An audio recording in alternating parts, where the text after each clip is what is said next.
Hey, everybody, this is Jimmy Tingle. Welcome back to another episode of our Meet the Candidates series for Cambridge City Council and Cambridge School Committee.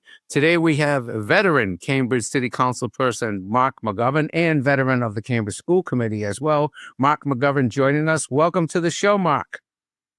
Thanks for having me, Jimmy. Always a pleasure to see you. Absolutely. We go way back to Little League coaching back in the early knots.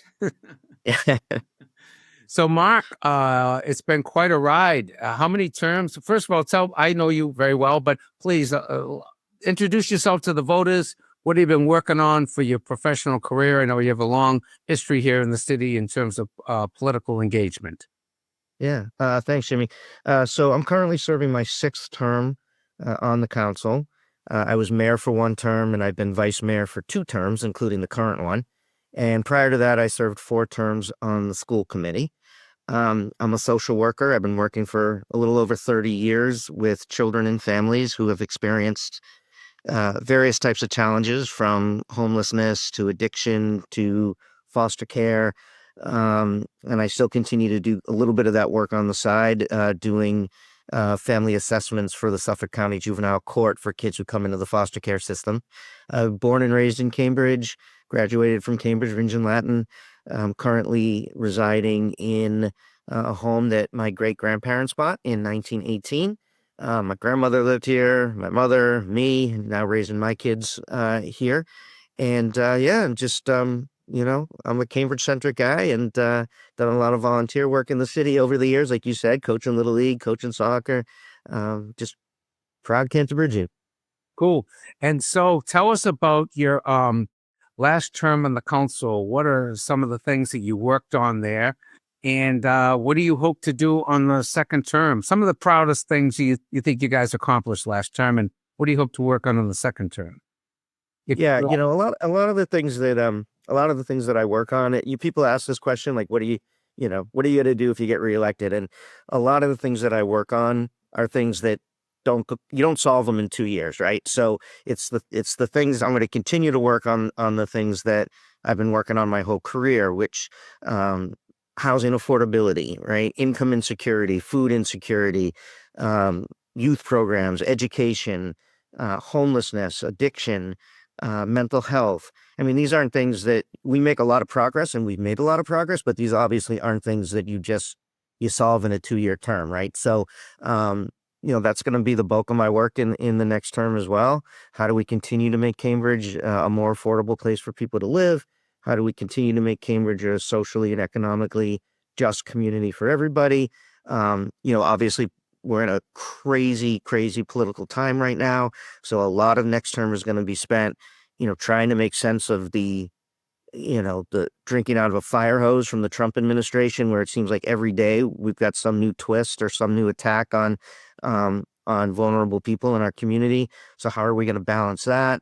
We're going to have some financially challenging times for us. I mean, Cambridge hasn't really struggled financially in probably 30 years, and maybe even a little bit longer than that.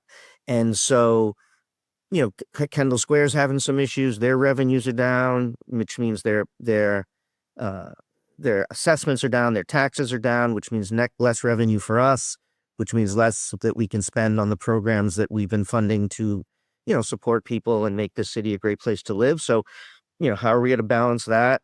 How are we going to make sure that we're, staying within our budget, but also not balancing our budget on the backs of the most vulnerable people in the city? So it's going to be there's definitely going to be some challenges in the next 2 years that we're going to have to, work our way through. Tell me, Marc, I know some of the issues. Let's just for the economics, because that's an interesting one. If the city has reduced income from the federal government, what do you think? What would be the vehicle to either restore funding is that the choice, restore funding somehow or eliminate programs? Are those the two choices? And what do you think, which way the council would go? Yeah. So we've had a lot of conversations with the manager about this. It's, what makes it so difficult, Jimmy, is that it's so unpredictable. This president is, some people may be upset if I say this, but I don't think most people will. He's a lunatic, and he's vindictive. And, we could wake up tomorrow and he could cut, $15 million in funding that we're going to have to deal with. Right. And, so it makes it really challenging to plan. But just an example, our budget has been growing at about a 8 to 9% clip over the last decade. We're projecting budget growth at about a 3.5 to 4% increase over the next, 3 to 4 years, which is essentially a maintenance budget. I mean, that covers your inflation. It covers, inflation and health insurance, salary inflation, things like that. So, we're not going to have a ton of money to do a lot of new programs. We're, we're stable, right? It's not to the point where at this point where we're looking at having to make a lot of cuts or lay people off. We're not there, right? But could we be there at some point? Potentially. I mean, depending on what comes our way. So, really thinking about, being more cautious about how we spend our money. It's going to be hard for people. People aren't used to us saying no to things, right? And that's what we're going to have to, do a little bit more of. Um, and then we do have money in our quote unquote free cash, sort of rainy day fund money. We're 120, 140 or so $1 million. It kind of fluctuates around.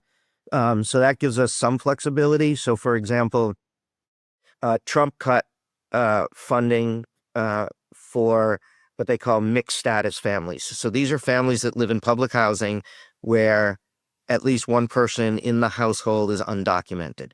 And Trump basically was going to cut funding for that. It was about a $5 million hit to the Cambridge Housing Authority. They would have had to evict about 140 or so families. So the city came up with $5 million, and we said, we're going to start our own voucher program for these folks and just transfer them off of the federal vouchers to our local voucher so that they can stay housed. Right now, we have the flexibility to do that because we had money in free cash. Right. But that only goes so far. And normally when Kendall Square's thriving and when there's construction happening and we have all that free cash has grown. We'll spend it down, and then in the next fiscal year we fill it up again, right? If less money's coming in, that's not going to grow as fast as it has. So that money's going to slowly start to come down. So we are going to have to be thoughtful about what we do with it. I know the ongoing issues in the city, and I know you've been a huge advocate of affordable housing in the city. And I also know that it's one of the more contentious issues that somewhat divides the council. I mean, everybody wants more housing and better housing, etc. Where do you come down on the housing issue now? And I'm pretty sure you worked on some developments this last term. Yeah. So, since I've been on the council, we've passed a number of policies, done a number of things to try and improve the affordability of living here. And I have, I've been a part of all of those, right? So it was raising the inclusionary zoning from 11.5% to 20%. I was involved with that. Raising the linkage fee, which is the amount of money that commercial developers have to pay into the Affordable Housing Trust. When I joined the council, it was $4.53 a square foot. It's now $33 a square foot.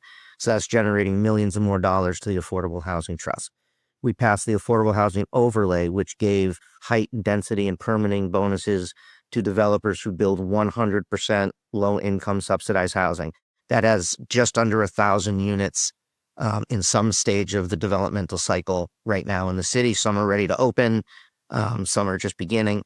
But that's close to 1,000 units of 100% affordable housing that we're building on in the city. This term, we passed the multifamily housing proposal, which allows 4-story buildings, residential buildings, to be built in any neighborhood in the city, and up to 6 stories, provided that 20% of those units are subsidized low income. And that's, again, we have a housing shortage. I mean, this is not just Cambridge, it's across the board, it's across the country, right? And when you have a shortage of something, you don't solve it by not trying to make up that shortage, right? So if you have a shortage of housing, you got to build more housing. And, Cambridge is a small city. You take out the land that Harvard owns and MIT owns and, the buildings that the city owns Fresh Pond, Danny Park, Cambridge Common, all the playgrounds and parks we have in the city. And there's not a lot of space in which to build. So you have to build taller buildings if we're going to reach this. Now, how much taller? Where does that height go? 80% of the city allowed 35 feet in housing. Now it's 45 feet. This is 10 extra feet. That's not a dramatic increase. We're going to build taller buildings in the squares and along the corridors, and then slightly taller in the neighborhoods. And I do want to remind people, Jimmy, I mean, you live in Cambridgeport. I live in Riverside. I won't say your address on air, so nobody shows up at your house. But why Cambridgeport's called Cambridgeport? Because half of it used to be underwater. Really? Right? The Riverside community, half of my neighborhood used to be underwater. East Cambridge used to be marshlands and underwater. And when we were during the Industrial Revolution. We got 4 minutes. Okay, but I'm just saying, during the Industrial Revolution, when people were moving here to work in our industry, kind of like today, Yeah. right? The city had a housing crisis. And so they filled in those wetlands, that marsh, that, drained the Charles, filled all that in to create new neighborhoods. So changing the look of the city to solve a housing crisis is something the city has done forever.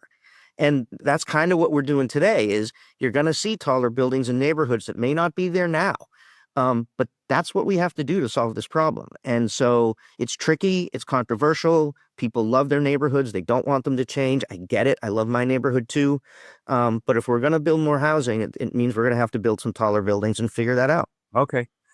So you support that. So in terms of the transportation issues in the city, I know another issue that you've been involved in and is, again, on the front burner of everybody is the transportation, the bike lanes, and I'll just divide this up. And do you think it's about right now what we have for bike lanes and the balance? Do you think there's more should be developed or included or built, or do you think it should be cut back? Or what is your basic assessment of what's going on now? So I was the lead sponsor on the cycling safety ordinance that basically put a deadline in place for building out the 25-mile bicycle network that the city had for a long time. But they weren't actually doing it, right? They were doing it in little bits. So we put a deadline on it. We said by 2027, you got to build this out. And that's what we're seeing. We're pretty close to having it built out at this point. And so when that's finished, in the next couple of years, then there's a conversation about what else do we need to do, if anything. And, look, it's hard, right, Jimmy? I mean, I drive. I know what it's like not to find parking. I don't have off-street parking at home. I know what that's like. I really, truly wish our streets were wide enough to do all of it, but they're not. But our research shows that when you add a dedicated bike lane, ridership goes up and accidents decrease by 50%. So it is safer for people. Dedicated bike lanes are safer. So when I can make it all work and keep the parking and add the bike lane, sign me up. That's great. But when I have to make a choice, I go with safety. I mean, can't sign my name to something that might lead to somebody getting hurt, right? So that's why I support it. I think we've done a good job with it. I'm not unsympathetic to, the challenges that it's caused. But at the end of the day, they are safer. It gets cars off the street. People riding bikes aren't driving cars. And so it's better for the environment. It's better for traffic. So I support that and I will continue to support that. Great. And Marc, anything else you'd like to say before you give a final closing statement? And give us your website where people can maybe volunteer, learn more about you, maybe make a large donation. What else would you like to say before we leave? Yeah, sure, Jimmy. First of all, 15 minutes goes fast, but I'll say this. I think Cambridge is a great place to live. I love living here. And the things that we love about this city, the work that we're doing on 99% of the people in Cambridge live within a 5-minute walk of a park or a playground. We're investing in our infrastructure. We're investing in our public education. We just started universal pre-K for all 4-year-olds, free to families, right? So those kids are going to get a better early childhood education and their families are going to save tens of thousands of dollars. These things don't happen by accident. You don't just wake up one day and have these programs and these things in place. They happen because we have a community that pushes us, that demands things of us as they should. We have people who work for the city who are dedicated and smart and thoughtful, and you have a city council that's willing to make tough decisions and allocate money to support the values that we have. This is something we are all responsible for this. And so I'm proud of the work that we've done. I want to come back and continue to do it. We're not perfect. Housing is still too expensive. We still have a two-tiered education system where some kids get a world-class education and far too many kids do not. We still have 500 homeless people on our streets every night. We lost 50 people to overdoses last year. There's clearly a lot of work we still have to do. I'm proud of my record. I'm proud of the accomplishments I've been able to make with my colleagues. And I want to come back so I can keep making Cambridge a great place for everybody. Great. So how do we find out about you? How do the pastors find you? So my website is markmcgovern.com. Folks can email me at mcgovernforcambridge@gmail.com. You can make contributions through there. You can sign up to volunteer through my website. I always put my cell phone number out there, 617-642-1731. People can call me. I do weekly virtual office hours every Monday from 11 to 12. People can join that and, come in and talk to me and ask me questions. I am completely accessible to the people of Cambridge. Great. Thank you so much, Marc McGovern. Best of luck on the campaign on November 4th. And thanks a million for joining us. Thank you. And I need that number one vote. Okay. Got to get that in, Jimmy. Right. I've been doing this too long to forget that. I agree. All righty, everybody. Thank you so much for listening to Marc McGovern today in another episode of the Jimmy Tingle Meet the Candidate series. We will be back shortly with another Cambridge candidate. Thanks. Thanks, Jimmy.